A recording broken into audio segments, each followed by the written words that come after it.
Hello दोस्तों, कैसे हैं आप सब लोग। दोस्तों, जिक्र क्या, जुबा पे उसका नाम नहीं, इससे बढ़कर कोई इंतकाम नहीं। दोस्तों, इस शायरी को आपने अलग अलग प्लेटफॉर्म से अक्सर गुनगुनाते हुए सुना होगा। जाने माने टीचर विकास दिव्यकीर्ति सर को भी आपने पहले कई बार सुना होगा इस शायरी को गुनगुनाते हुए, निभाते हुए। दोस्तों, अक्सर प्यार में चोट खाए हुए युवा दिलों के द्वारा इंतकाम के हौसले से, उस नीयत से इस शायरी को निभाया जाता है। जिक्र क्या, जुबां पे उसका नाम नहीं, इससे बढ़कर कोई इंतकाम नहीं। मित्रों, क्या जियोपॉलिटिक्स की दुनिया में अगर इस शायरी को हम देखें तो इंडिया एंड यूएस रिलेशनशिप के दरमियान क्या यह शायरी प्रासंगिक लगती है? अगर हां तो किस हद तक, और नहीं तो आखिर क्यों नहीं? क्या मजबूरियां हैं कि हम अमेरिका जैसे सुपर पावर देश को पूरी तरीके से इग्नोर नहीं कर सकते, जबकि 140 करोड़ जनसंख्या का, पॉपुलेशन का देश, दुनिया का सबसे बड़ा मार्केट, 1.4 बिलियन पॉपुलेशन जो कंट्री हिट करता हो, इतना ह्यूज मार्केट जहां एक्सप्लोर होता हो, इस पोटेंशियल को क्या यूएस जैसा देश पूरी तरीके से इग्नोर कर सकता है? नहीं तो क्यों नहीं? मित्रों, क्या आज हम उस स्थिति में हैं कि हम 140 करोड़ भारतीय अगर ठान लें तो पूरी तरीके से सेल्फ डिपेंडेंट हैं, सेल्फ सस्टेनेबल हैं, और जियो ऑर्डर की दुनिया में हम अमेरिका को पूरी तरीके से दरकिनार करके अपने पैरों पे खड़े रह सकते हैं? और अगर यह बात सत्य है तो आखिर किस हद तक सत्य है, और अगर नहीं है तो आखिर क्या मजबूरियां हैं मित्रों कि हम तमाम डिस्प्यूट, तमाम टैसल्स के बाद भी अमेरिका जैसे देश को पूरी तरीके से नजरअंदाज या दरकिनार करने की हैसियत में नहीं है। मित्रों, आज का हमारा जो टॉपिक है वो बिल्कुल उसी पे है, जो इलीगल, इर्रेशनल और इलॉजिकल इनजस्ट टैरिफ सैंक्शन किया गया है इंडियन गवर्नमेंट के ऊपर, हम सभी भारतीयों के ऊपर, अमेरिकन के द्वारा, अमेरिकन रिपब्लिक पार्टी के द्वारा, गल्ले पर बैठे हुए बिजनेसमैन एंड बिजनेस आइडिया पे जीने वाले प्रेसिडेंट डोनाल्ड ट्रंप के द्वारा। क्या वो इनजस्ट टैरिफ जो हमारे ऊपर सैंक्शन किया गया है, उसके बदले में हम भारतीय उस हद तक तैयार हैं कि हम अमेरिका की सुप्रीमेसी को पूरी तरीके से, चुनौती तो हम पहले से भी देते आए हैं, लेकिन क्या अब उन चुनौतियों के बाद एक कदम आगे बढ़कर हम उन्हें पूरी तरीके से सेट एसाइड कर सकते हैं या नहीं?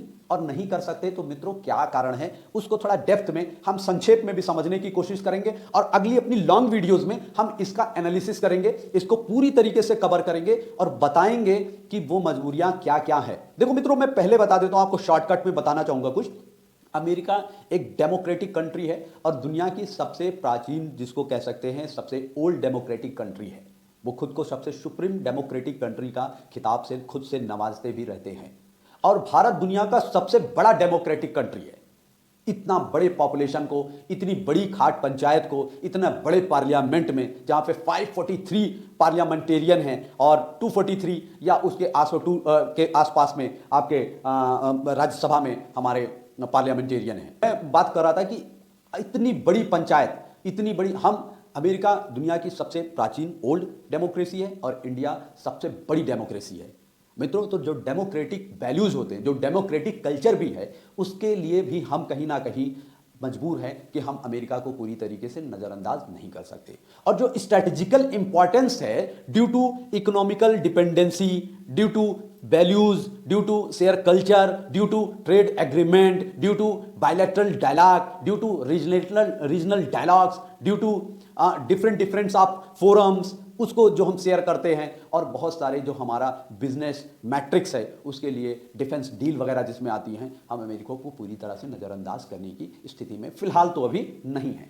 मित्रों, इसको हम एक डेटा से फिल करते हैं। मित्रों, आप जानते हैं कि दुनिया में भारत का सबसे बड़ा बिजनेस पार्टनर, ट्रेड पार्टनर अगर कोई है तो that is none other than that is United Nation of America, United State of America ही है। मित्रों, और डबल कोइंसिडेंट ये है कि किसी भी देश के साथ अगर दुनिया में हम सबसे ज्यादा एक्सपोर्ट करते हैं, बिजनेस ट्रेड कितना है हमारा matrix, 130 billion US dollar annually है यूएस के साथ में, जिसमें इंपोर्ट एक्सपोर्ट दोनों आता है।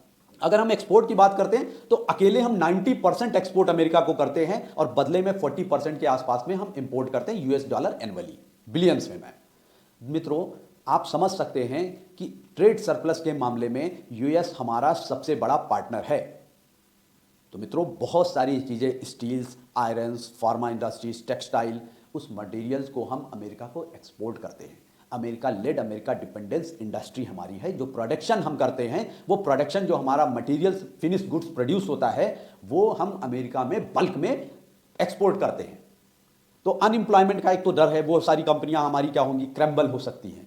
दूसरा ये है कि कहीं ना कहीं जियोपॉलिटिकल आर्डर्स में अगर हम अमेरिका को पूरी तरीके से नजरअंदाज करने की कोशिश करते हैं तो एक बड़ी मजबूरी हमारी आती है हमारे नेबरहुड इमीडिएट कंट्रीज की, जिसमें पाकिस्तान है और दूसरा चाइना है। प्रमुख रूप से हम इन्हीं दो कंट्रीज को देखते हैं क्योंकि ये हमारे हॉस्टाइल एंड कॉम्पिटिटिव कंट्रीज हैं।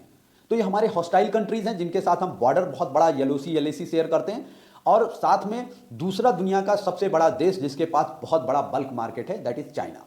वो भी पॉपुलेशन में हमारे से पहले आगे था, अभी फिलहाल में थोड़ा सा पीछे है। तो चाइना जो है वो अपने आप में खुद को सुपर पावर होने का दावा करता है, और इसमें कोई डाउट नहीं है। अनडाउटली उनके टेक्नोलॉजीज भी और उनका प्रोडक्शन लाइन, स्पेशली जो मैन्युफैक्चरिंग लाइन है, वो यूनिट बहुत बड़ा है। हाई स्केल पे वो मटेरियल्स को प्रोड्यूस कर सकते हैं विद इन अ नाइट। तो वो हाई स्केल मैन्युफैक्चरर हैं, हाई स्केल प्रोड्यूसर्स हैं, और दुनिया में इन्होंने अपने मार्केट से पूरा कब्जा कर रखा है। और चूंकि चाइना के साथ हमारे बॉर्डर डिस्प्यूट्स रहे हैं, हमारे ट्रेड डिस्प्यूट्स रहे हैं, तो चाइना एक हॉस्टाइल कंट्री के तौर पे उभर के आया है, जिससे हम अपने हितों को असुरक्षित महसूस करते हैं, जैसा हम पाकिस्तान के साथ करते हैं। पर पाकिस्तान इकोनॉमिकली वीक है, पर चाइना इकोनॉमिकली सस्टेनेबल है। उसकी जीडीपी जो है वो 10-12-13 ट्रिलियन डॉलर्स की है। तो मित्रों, यूएस के पास दुनिया में सबसे बड़ी जीडीपी चाइना की ही है, और चाइना और यूएस का आपस में एक एंटागोनी है।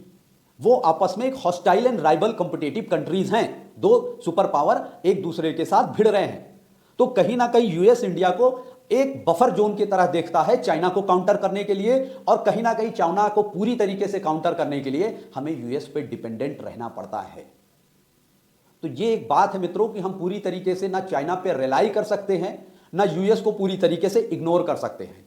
इसको हम बहुत डिटेल और डेप्थ में आगे जानेंगे, और आप हमसे जुड़े रहिएगा। मैं बहुत सारे फैक्ट्स के साथ में, ऑथेंटिक डिबेट्स के साथ में, डेटास के साथ में मैं आपसे इस पर चर्चा करूंगा, और आपको कुछ ऐसी बातों से आपको परिचित कराऊंगा, ऐसी जानकारियां दूंगा जो अक्सर ही सतह पर गायब रहती हैं।